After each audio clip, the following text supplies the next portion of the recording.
भेड़िए। कहानी भुवनेश्वर। भेड़िया क्या है? खारू बंजारे ने कहा, मैं अकेला पनेठी से एक भेड़िया मार सकता हूँ। मैंने उसका विश्वास कर लिया।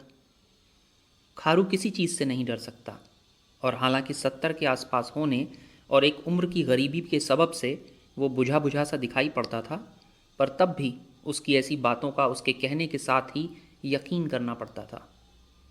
उसका असली नाम शायद इफ्तिखार या ऐसा ही कुछ था, पर उसका लघुकरण खारू बिल्कुल चस्पा होता था।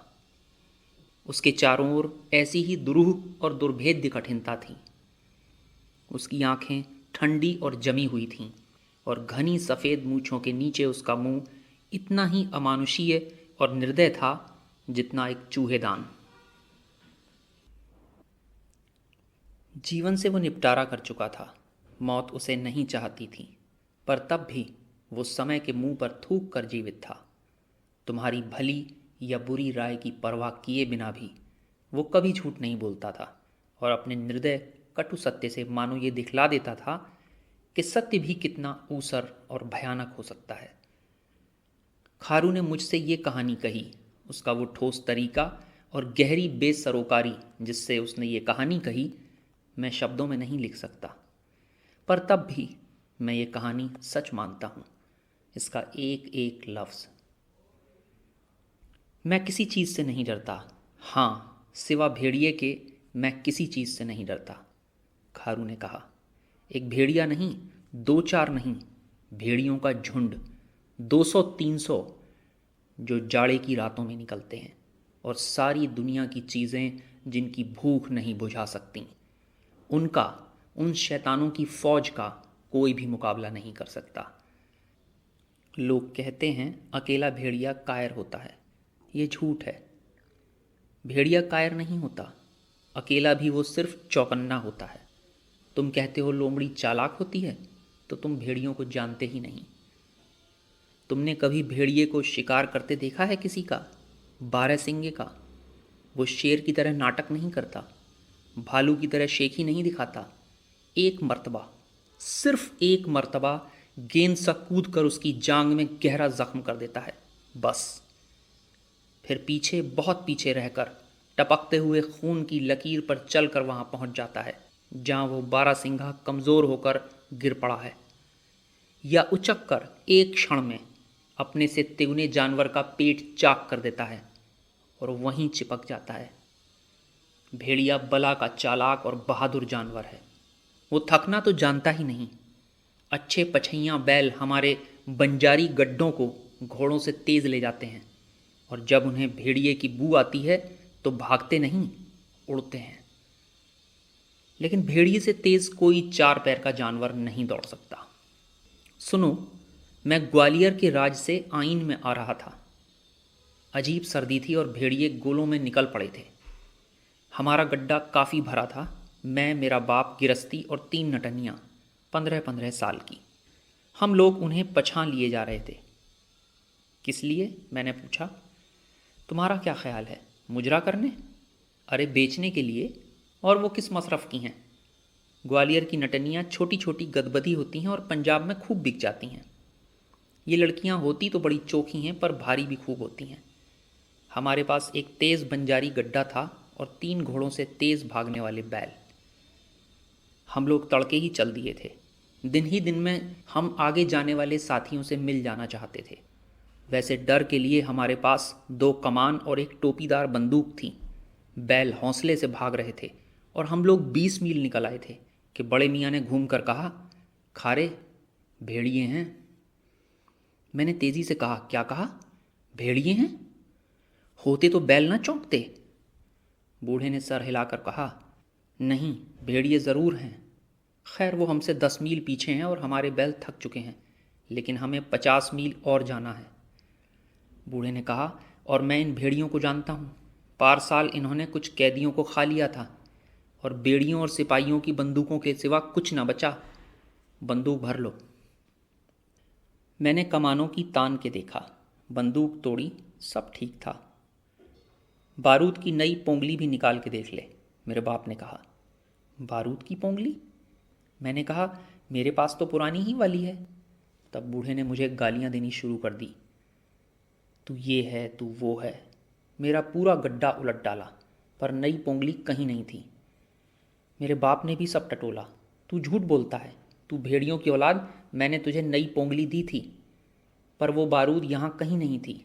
मेरे बाप ने मेरी पीठ पर कोहनी मारते हुए कहा, शहर पहुंचकर मैं तेरी खाल उधेड़ दूंगा, शहर पहुंचकर। और इसी वक्त अचानक बैल एकदम रुककर पूंछ हिलाकर जोर से भागे। मैंने सुना मीलों दूर एक आवाज़ आ रही थी, बहुत धीमी, जैसे खंडहरों में भी आंधी गुजरने से आती है। वाह वाह। हवा, मैंने सहम के कहा।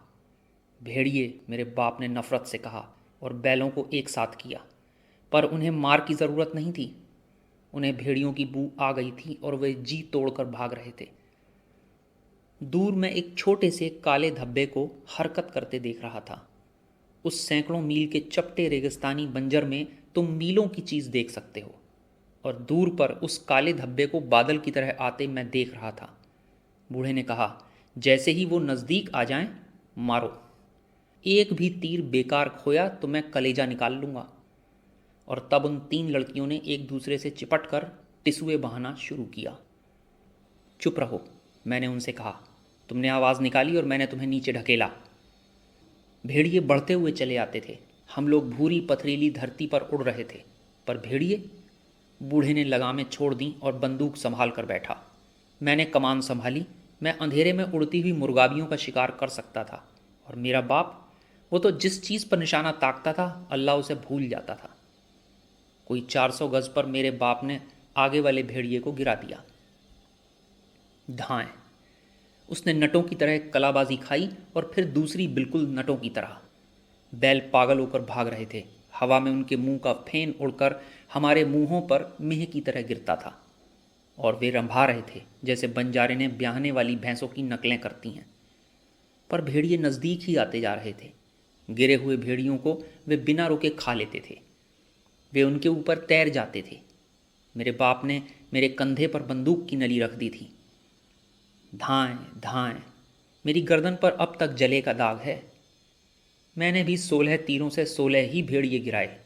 बूढ़े ने 10 मारे थे, पर तब भी वो गोल बढ़ता ही आता था। ले बंदूक ले, उसने कहा, मैं बैलों को देखूंगा। उसका ख्याल था कि बैल उससे भी तेज़ भाग सकते थे, पर यह ख्याल गलत था। दुनिया के कोई बैल उससे तेज़ नहीं भाग सकते थे। मैं बंदूक का भी निशाना खूब लगाता था, पर वो देशी जंग लगी बंदूक। खैर, वो लड़की उसे 5 मिनट में भर देती थी। बांदी अच्छी लड़की थी। वो बंदूक भरती थी, मैं निशाना मारता था, अचूक। मैंने 10 और गिराए। धाएं धाएं धाएं। जब सब बारूद ख़त्म हो गई तो भेड़िए भी कुछ हारे से मालूम होते थे। मैंने कहा, अब वे पिछड़ गए। बूढ़ा हंसा। वो इतनी सी बात से नहीं पिछड़ सकते, पर मैं मरते मरते कह चलूँगा कि 7 मुल्क के बंजारों में खारे सा खरा निशानेबाज नहीं है। मेरा बाप बुढ़ापे में भी बड़ा हंसोड़ हो गया था। हाँ, तो भेड़िए कुछ पीछे रह गए थे। उन्हें कुछ खाने को मिल गया था। सब सब चट। बैलों पर कोड़ा बोल रहा था कि 5 मिनट बाद ही उन्होंने फिर हमारा पीछा शुरू किया। वे हमसे 200 गज पर रह गए होंगे और बढ़ते ही चले आते थे। मेरे बाप ने कहा, सामान निकाल कर फेंको, गड्ढा हल्का करो। एक बार की ठोकर खाकर गड्ढा चरकरा कर चला। पूरे बंजारों में ये गड्ढा अफसर था, और सब सामान फेंक कर हमने उसे फूल सा हल्का कर दिया था। और कुछ देर तो हम भेड़िए से दूर निकलते मालूम हुए, पर तुरंत ही वे फिर वापस आ गए। बड़े मियाँ ने कहा, अब तो एक बैल खोल दो। क्या? मैंने कहा, 2 बैल गड्ढा खींच ले जाएंगे। उसने कहा, अच्छा, तब एक नटनियाँ फेंक दो। मैंने उन 3 में से एक मोटी को उठाया और गड्ढे के बाहर झुलाकर फेंक दिया। हाँ, ग्वालियर की नटनियाँ। उसे दांत लगा दो तो वो भी भेड़ियों का मुकाबला कर ले। पहले तो वो भागी, पर यह जानकर कि भागना बेकार है, घूमकर खड़ी हो गई और सामने वाले भेड़िए की टांगें पकड़ लीं। पर इससे भी क्या फ़ायदा था। वो एकदम नज़र से ओझल हो गई, जैसे किसी कुएं में गिर पड़ी हो। गड्ढा हल्का होकर और आगे बढ़ा, पर भेड़िए फिर लौट आए। दूसरी फेंको, बड़े मियाँ ने कहा। पर अब की मैंने कहा, आखिर क्या हम लोग सैर करने के लिए मारे मारे फिरते हैं? एक बैल ना खोल दो। मैंने एक बैल खोल दिया। वो पीठ पर पूंछ रखकर चिंघाड़ता हुआ भागा और गोल उसके पीछे मुड़ गया। मेरे बाप की आंखों में आंसू आ गए। बड़ा असील बैल था, बड़ा असील बैल था, वो बुदबुदा रहा था।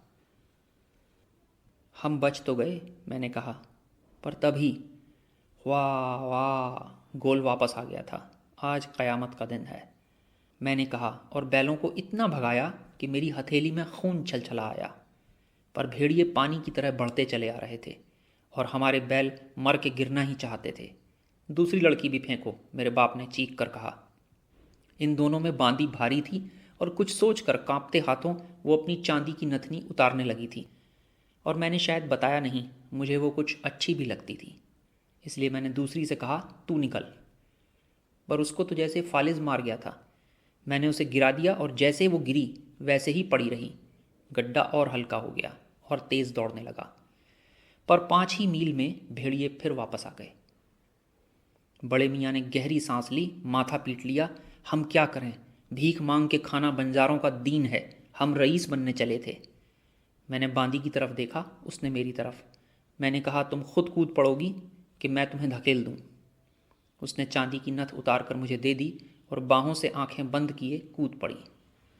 गड्ढा बिल्कुल हवा सा उड़ने लगा। वो पूरे बंजारों में गड्ढों का अफसर था। पर हमारे बैल बेहद थक गए थे और बस्ती तक पहुंचने के लिए अब भी 30 मील बाकी थे। मैं बंदूक के कुंदों से उन्हें मार रहा था, पर भेड़िए फिर लौट आए थे। मेरे बाप के मुंह से पसीना टपकने लगा। लाओ दूसरा भी बैल खोल दें। मैंने कहा, यह मौत के मुंह में जाना है, हम लोग दोनों मारे जाएंगे। हमें या तुम्हें किसी को तो बचना चाहिए।